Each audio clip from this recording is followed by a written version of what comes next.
Hello, everybody, and welcome. My name's Will Dowling. I'm product marketing manager here at ConnectWise, and I've got a great guest with me today. Go ahead and introduce yourself. Hey, well, Peter Kujawa with Service Leadership, a ConnectWise solution. Happy to be with you today. Nice to see you. Awesome. Yeah, it's great to have you here, Peter. So, I know I love getting asked if I want to do these live streams with you because it's always fun. You've always got a lot of great information for us to talk about. And frankly, I'm excited to see what you've got for us today. I mean, I know this is, what we're about to talk about today is really kind of the first time we've released data in this manner, right? Yeah, we're doing something new this quarter. So every quarter we run our data out of Service Leadership Index, our benchmarking platform, and we go into peer groups. We go into the Evolve rooms, and we go into service leadership groups, and we contribute that data to some other organizations as well. And we talk about the quarter, and we talk about how last quarter was and what trends we're seeing and all of that. And it occurred to us a few weeks ago that this would be information that would be interesting on a broader scale. So this quarter, we decided to put a press release out, which we did. We just got the data late last week. We ran all of it last week after the submission window closed on the 25th of July. So we ran the data, came up with our conclusions, and I got a press release out yesterday. And today we're here talking about it.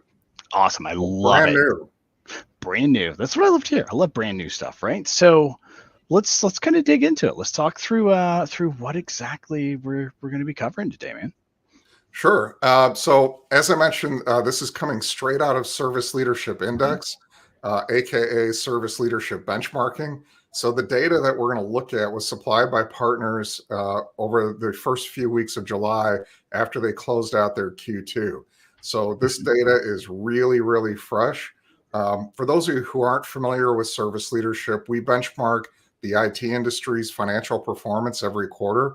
We have providers from all over the world that put all their financial and some other operational data into our system called Service Leadership Index. It's a subscription-based product. You can join Evolve and get it. You can get it through subscription to certain products through ConnectWise, or you can get it straight through Service Leadership as more of a standalone or as part of a Service Leadership bundle. So there's a bunch of ways you can subscribe to get this and to see your data compared to the industry. But because we have providers from all over the world in 10 different business models, the largest sample set being infrastructure managed service providers, because they're putting their data in every quarter from all over the world, we get a really up close look at how the industry is doing. How did last quarter compare to the quarter before, et cetera? So we'll jump right in and I'll show you some of these conclusions. So we'll start off with our look at all MSPs. So this includes PE-backed MSPs, non-PE-backed MSPs, North America, Australia, New Zealand, UK, Europe, etc. Okay, and before we get to that data, a really fun slide for you that has hardly been seen at all. We decided to run a correlation to see what happens when there's a presidential election in the US. Is there a correlation to revenue growth? And so we looked at going way back to 2008. We went back and looked at the last 3 presidential elections and looked at total revenue for MSPs. And what did we find? Well, in fact, there is a bit of a correlation. There's a pretty significant drop in revenue in 2012, 2016, and 2020. Now, of course, 2020 had another event happen in it, so we can't fully link anything to the presidential election. And this one's not really actionable. I'm not saying I would make any business decision based on this being a presidential election. But I will say that when we get to some of the revenue growth trends that we're seeing now, keep this in the back of your mind because it is interesting. Yeah, it's fascinating. So if we go to profitability, and that's what service leadership is all about, we're more focused on profitability than anything else. And our mission is to help every TSP out there maximize their profitability and stock value of their enterprise. So if we start there, overall, pretty good quarter. 16.3 was the entry point for best in class, which is the top quartile of MSPs based on profitability. and the average profitability was 23.1. So a little down. Q1 best in class cutoff entry point was 17.2%, and the average was about 23.5, but it's ballpark. It's very close to where it was. The Mhm. good news is that on the bottom quartile, folks, less are losing money today than were in previous quarters. So the entry point to the bottom quartile is plus 2.2%. A few quarters ago, the entry point to bottom quartile was negative. 100% of the bottom quartile Oh, was negative. wow. This quarter it's 16%, which is still 16% too many that are losing money. But that Yep. was 19% last quarter. It was 28% a year ago. So it's a positive trend to see those on the bottom doing better than they were before. If you Mhm. look at growth rate, you'll see recurring revenue growth continues to be much faster at top quartile firms than bottom quartile firms. Total revenue is as well, but the gap is even bigger on recurring revenue. Okay. That's fascinating. So if we're looking at this, what are we talking about as far as, Q2, and really how is it for the industry? What do you think about that? Well, overall, it was pretty good. Mhm. But let's get into revenue growth for a minute. Yeah, let's talk So, about it. year over year, compound annual growth rate for MSPs was 8.9%. So that's down. That Mhm. was up in the teens not long ago, and that's been coming down. And we'll talk about this extensively in a minute. If we look on a product level basis, non-recurring product, aka hardware, is Mhm. continuing to have negative growth. Cloud is continuing to grow really positively. And cloud is 26%, which is still really strong, but it is down. That was in the 30% range not long ago. And you'll Oh, wow. notice that cloud and non-recurring product now comprise an equal share of the average MSP's total revenue stream. Oh, wow. So that's good. You want to see your recurring product continue to grow faster than non-recurring product. Managed services, which is IMS, is grew at 13.2%, which is again good, but not great. Mhm. It wasn't long ago that was in the upper teens, and we were seeing much faster growth rates. Okay, so this is year over year, most recent 4 quarters, and it's really helpful. It tells us a lot on a trending basis. Right. But we added a new look about a year ago where we looked at just what did the quarter look like. Okay, so this gives us a better view into the growth rates in just Q2, and you can see it was Mhm. 2.9%. Okay, so up a little bit at face value, up a little bit on the 2.7% over Q1, and way up over the essentially flat Q4. Okay, but not to the point where you see some of those quarters back in 2022 and early 23. So again, that's even more helpful to us because it tells us how this specific quarter went. Mhm. But if we really want to see some specifics on where that growth came from, what drove that 2.9%, then we go into some product level things. And if we pull just three of our categories out and look at non-recurring product, hardware, we look Mhm. at project revenue, and we looked at project service revenue, I should say, and we look at managed service revenue. Um, how much did those grow? And we look at those because they each tell us something different about the health of the industry. Okay, if projects Mhm. are growing, that's a positive sign. That means customers are pulling the trigger on investments and they're spending money. And if managed services is growing, obviously that's the most important revenue line item for MSPs. So that's also a good thing for us to keep an eye on. So you can see that while the industry grew 2.9%, managed services grew a little faster, 3%. But that was Right. down a little bit from the 3.7 in Q1. And projects grew 1.9, which is good. It's positive growth, but they didn't grow as fast as they did Q1, and you'll see the Okay. impact that had on gross margin in a bit. So overall gross margin though was the bright and shining star. We saw improvement on infrastructure service gross margin, on product gross margin, and on total gross margin as a result. Service gross margin would have been even higher. It went from 45.3 up to 45.8. But we did see a drop in project service gross margin, went from 24.6 down to 19.4. Why? Because if you're growing like we did in Q1, your project team is more utilized. If Yeah. we have less growth in projects, we have more people sitting around and less utilization, and lower utilization hurts your margin. So that is something the industry needs to keep an eye on. But managed service gross margin, really nice. It was the Hmm. highest since Q3 of 2022 at 46.2%. So Oh, wow. really good story. That's fantastic. So what happens when the bottom folks are losing less money and the best in class are making about the same amount? Well, the average profitability for the industry goes up and went up Hmm. nicely last quarter to 13.6%. In Q2, it went up to 14.1. So that's really good. Yeah, it's great. So those are the positives. Hmm. And if you haven't guessed it by now, there is a big negative coming, and that is what's going on in growth. And Yeah. so we have a totally new look that we haven't shown before in our data, and that is Mhm. the data without any private equity data in it. Okay, so our data we just looked at is our total sample for all MSPs worldwide, all Okay. combined, regardless of whether they're private equity backed or non-private equity backed.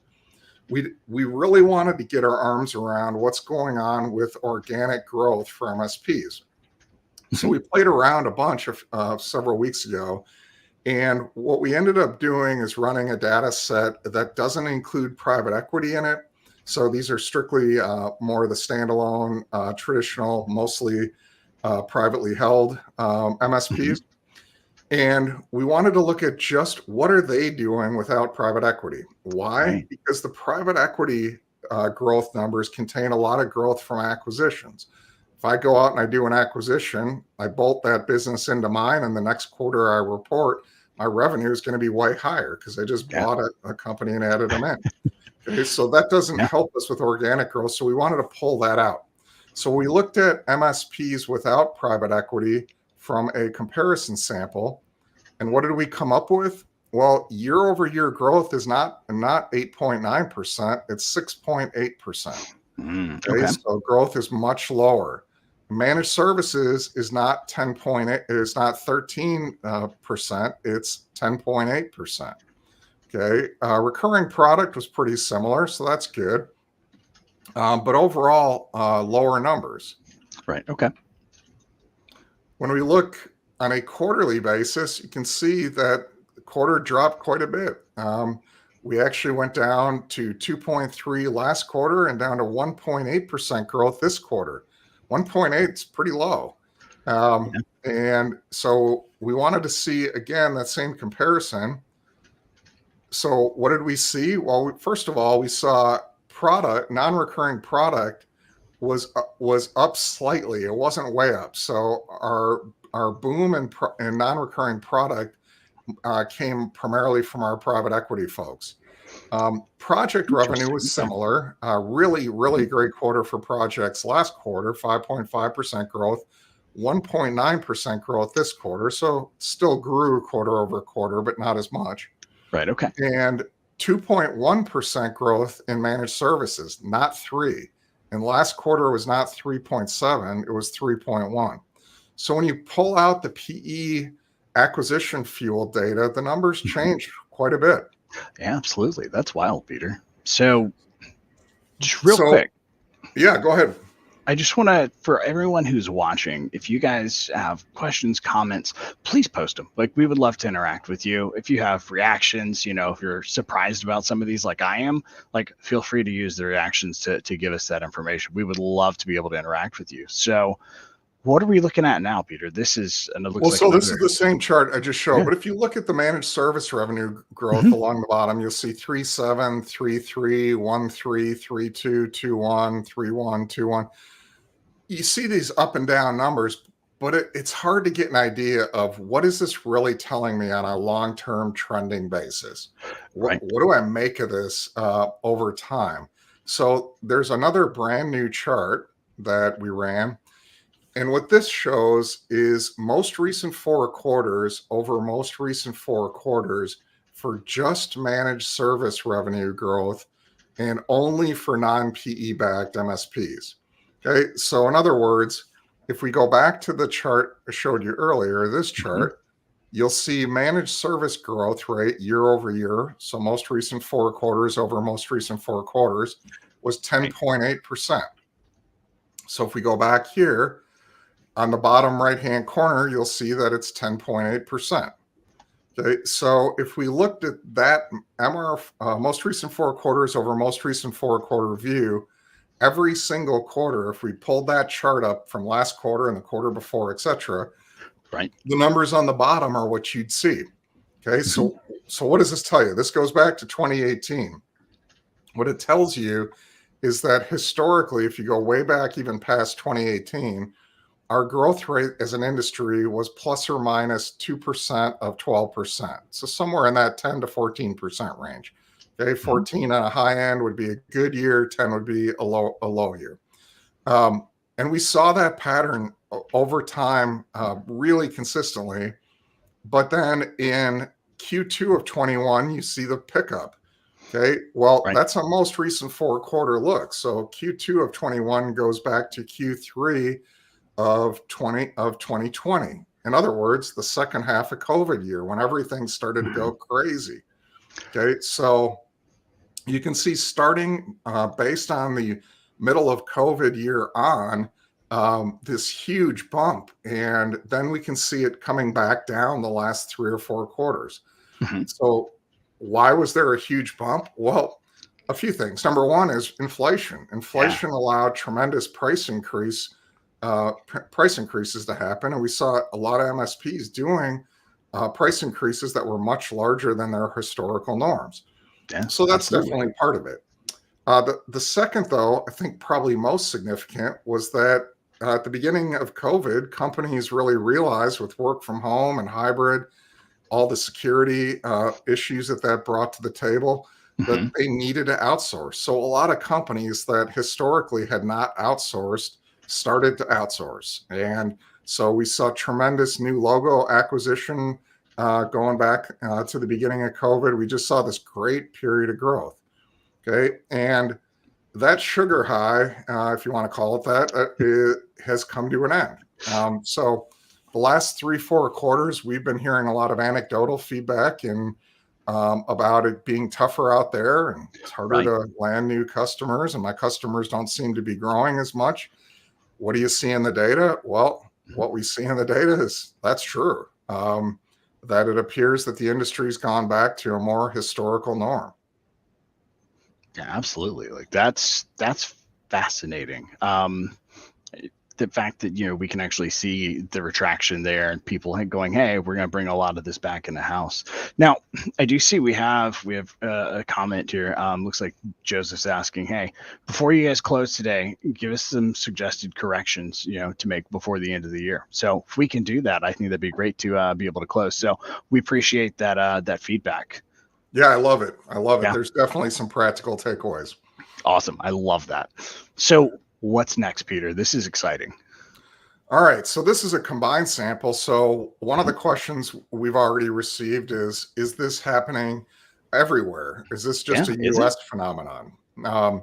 And the answer is that it is, we believe, happening everywhere, but on a slightly different timing. So if you go to, first we'll look at PE-backed MSPs. And you can see for them, when we pull them back in and just look at them as a standalone, this is what I was talking about. Revenue growth of 32% instead of 6.8, or the industry blended at 9%. Again, heavily fueled by acquisitions. So we won't spend a lot of time there. I want to jump ahead and talk about the revenue trends we're seeing in other markets. And so North America, if we look, we're definitely seeing the same pattern. This goes back just to the beginning of Q1 of 21, but you can see the spike and you can see it coming back down. Most recent 4 quarters, 11.2%. This does include PE, so it's a slightly different look, but definitely the pattern holds and is following the exact same pattern I showed you on the one going back to 2018. If we look at EMEA, if we look at Europe, well, let's start with profitability. The top quartile folks, entry point was 14.6. Best in class was a little lower, 19.7. But the unprofitable folks were lower, negative Huh. 2.5 and negative 6.8 on average. I will say, though, that part of this is due to currency conversion. Okay. When we do adjusted EBITDA, what we adjust for is we normalize owner compensation. In other words, if we look at what the owner paid him or herself, and we determine is that market in the event that they went away and won the lottery or got hit by a bus or whatever you want to say. If they were no longer there and you needed to hire a CEO off the street, what would it Right. cost? Okay. Well, Europe gets penalized for this. Australia, New Zealand gets the benefit of it because the table that we use is non-currency converted and it's US dollars. So Okay. let's say it's 300,000 for a CEO in North America, and we're running a 1.25 currency conversion rate in Europe. Well, then that's going to say that for them, that's equivalent to 375,000. So they're taking a little bit of a hit. So their numbers are a little bit higher than what this actually shows. They're a little bit better. Okay. Growth over there, if we go down to the managed service growth in EMEA was actually negative. So they had this massive spike in projects. And part of the reason they had a big spike was because they had a big reduction in projects in Q1. So it went way down and it bounced back really nicely and then some in Q2. But managed services grew really well in Q1 and didn't grow in Q2. So, one quarter does not a trend make. We'll see over time if Q2, the providers are just catching their breath and digesting all of the managed service growth that they brought on at the 7.6%. I suspect that's the case. Or if there's some more of a trend there. Okay. But the drop off we are seeing happen there as well. It's just happening about a year behind where we're seeing it in North America. Oh, wow. Okay. So definitely, we're seeing the downward reduction in EMEA as well. So is it pretty safe to say that EMEA can look at our trends and go, hey, this is what's probably going to happen for us and plan ahead? I think that's probably safe. There's some different macroeconomic conditions going on in Europe than there are in North America and certainly in APAC as well. So those are going to factor into it somewhat too. But I do think the inflationary pressures coming down in some markets more than others, and also the impact of COVID. I think all of those things are taking effect. They're just taking effect in a slightly different timeline. Okay, that's fascinating. So hopefully, if you're listening to that from EMEA, something to take into consideration. Yeah, so Australia, New Zealand, similar numbers to the US, 16% entry point, 21.8 was the average adjusted EBITDA. 3.2 is the entry point, negative 3.5 was the average for the bottom quartile. But again, they're getting a bit of a benefit because our $300,000 adjustment is more like a $200,000 adjustment for them with currency conversion. Okay. So next year we'll work through that issue, but for now, just a little bit of a note on that. As we look at growth, if we jump ahead, overall, pretty good quarter for growth. Strange in that non-recurring product dropped as much as it did last quarter, but it came back pretty decent this quarter, and it was way up in Q4. So that's not after a huge quarter to see a roughly equivalent drop or a little bit bigger is not super odd. Project revenue was great though. Q2 was a great quarter for projects in Australia, New Zealand, and I suspect that's tied to, if you look at Q2 last year, same thing. It's tied to the end of their fiscal year coming in Q2 and companies wanting to get projects done.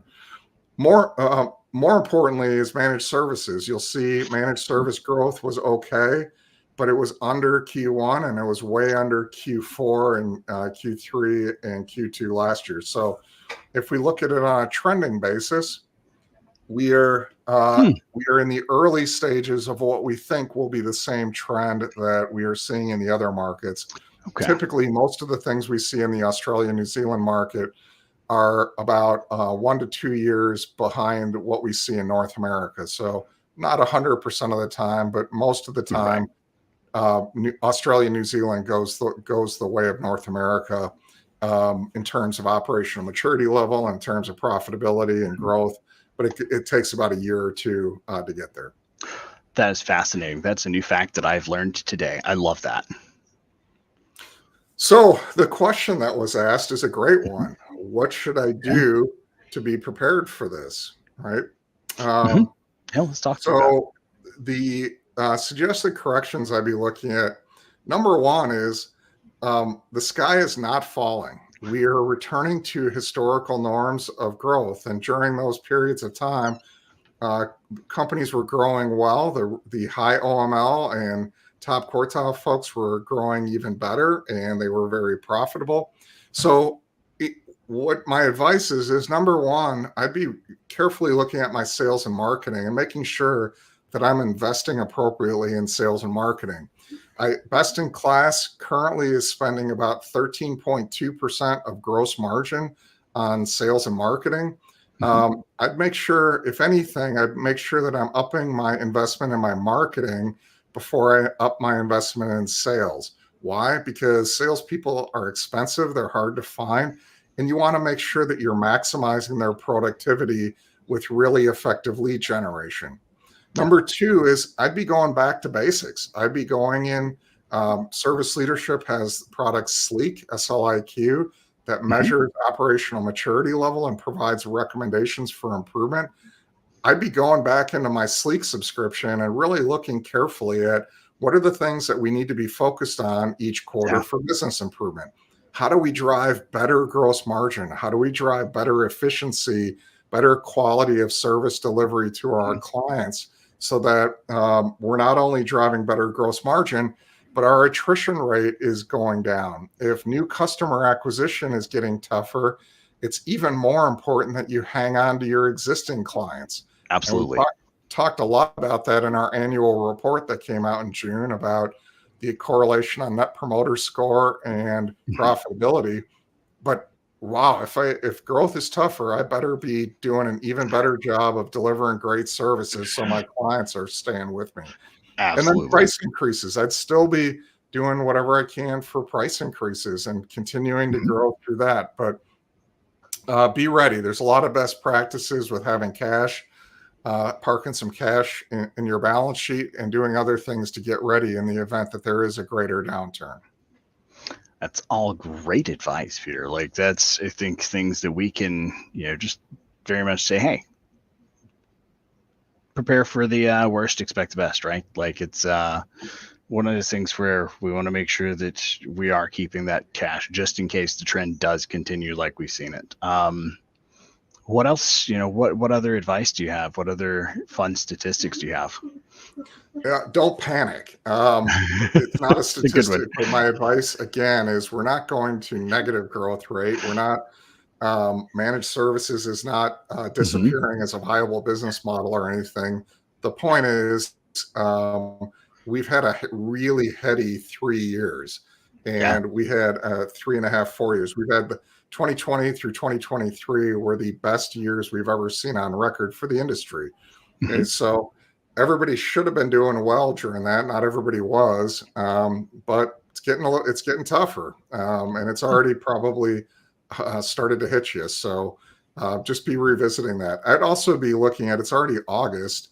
Um, Hmm. it's which is depressing to say, but we're already about halfway through Q3.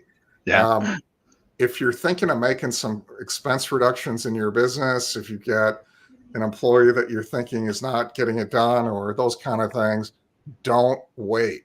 You still have time if you pull the trigger on expense reductions today to affect your year. They Hmm. will affect less and less of your year every day that you wait. But if you're looking like you might miss your budget on EBITDA, don't give up. Focus in on sales. Focus in on what you can control in the business. You don't control the economy, you don't control interest rates, but you do control a whole bunch of other stuff. So really, really stay resolute on making sure that you're delivering results through the rest of this year. That's fantastic. Now, I know service leadership does have a few tools to really help guide MSPs and such to be able to make those better business decisions and see where those need to happen. So I know you guys, we want to talk about those for just a quick minute. Sure. We have service leadership benchmarking, Mhm. which is where we pull this data. And that tool provides a view every quarter of how your MSP not only compared to last quarter, but how you stacked up compared to the top quartile in the industry. Mhm. Provides that look in over 60 different KPIs. It's really easy to use and to learn from and understand what you're doing well today and what you're not doing well today. Yeah. What it doesn't do a great job of is telling you how to improve. Mhm. And so Sleek, which again, SLIQ, that tool will measure your operational maturity level through an initial assessment process. And it'll give you prioritized recommendations based on what's going to bring you the most ROI for your business. And it includes dozens of videos and white papers and HTML and Excel based tools, all of which are there to help you learn how to improve and in some cases give you the actual tools to use to actually drive that improvement. So those are the two subscriptions. You can get those again Mhm. through Service Leadership. You can get them through your ConnectWise rep. They're bundled into Service Leadership bundle or into some of the other product bundles, Mhm. BMS bundles as well.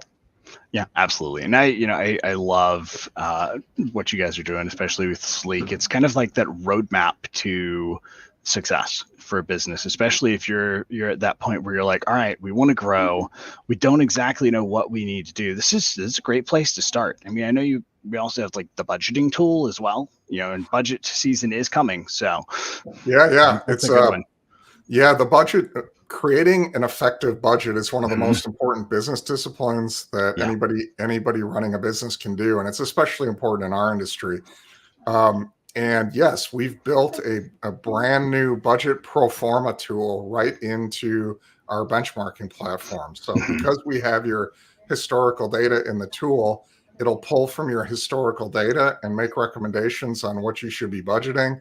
You're able to go through and revise that and save that.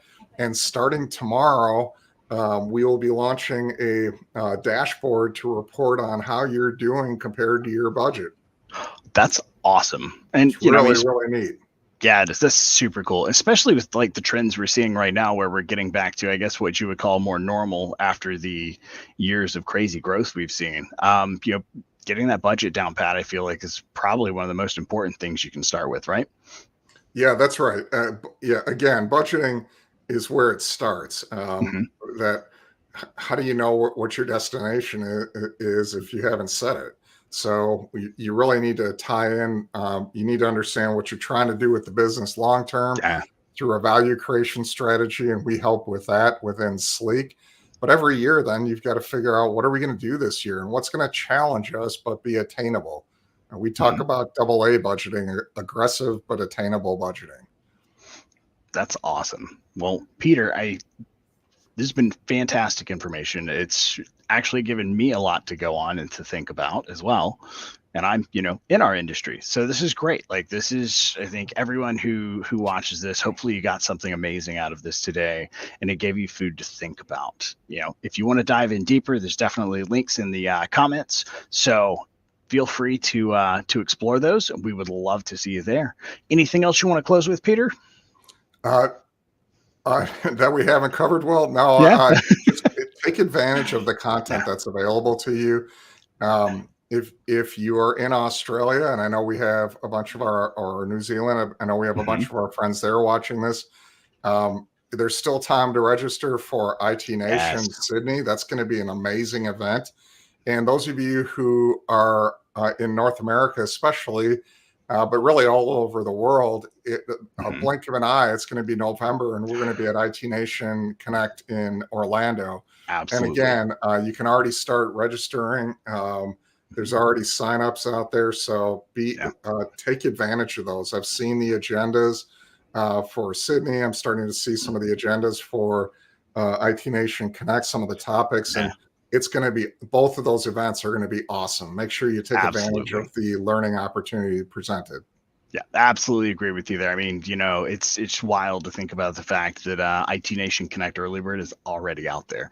So it is approaching fast. Don't miss out. If you are in Australia, New Zealand, go. Like, it's the best investment you'll make. If you're looking at Connect going, should I go? The answer is always yes. You should come join us. You'll probably see us running around there. So we hope to see everybody then. And if you do have additional comments, if you're watching this after we're live with it, feel free to post questions in the comments, and we'll see what we can do to get you answers. Have a great one, everybody, and we'll see you next time.